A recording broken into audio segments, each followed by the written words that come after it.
Tonight, new leadership at the Indianapolis Housing Agency is looking to get that department back on track. It comes almost a year after federal government took over following severe mismanagement and dysfunction.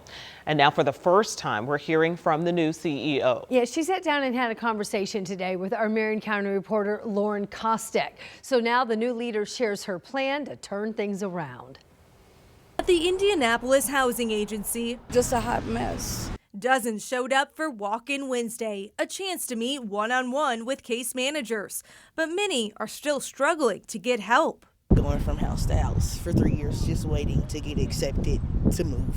Just waiting, the waiting period you have to go through to get some help. Problems Yvonne Bean is hoping to fix. She's the new CEO of the agency, starting just a few weeks ago.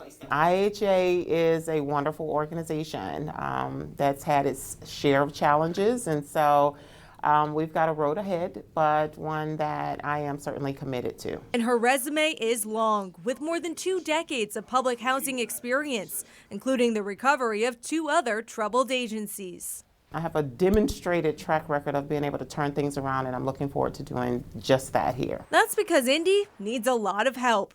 Last April, the U.S. Department of Housing and Urban Development stepped in and took over, something that only happens in extreme cases, calling IHA dysfunctional and unacceptable, pointing to poor living conditions and troubled finances, plus concerns with safety. This year alone, IMPD responded to multiple public housing properties for violence, including the deadly shooting of a 14-year-old girl in January.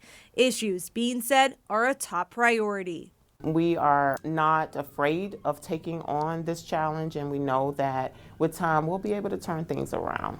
That includes a 12-month plan that is in the works, knowing there are many hurdles ahead.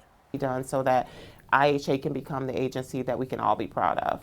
In Indianapolis, Lauren Kostek, 13 News. Now, the CEO told Lauren that her first order of business is to update the computer and the phone systems there. They're going to also update the software there. She says the current system is extremely outdated and very ineffective.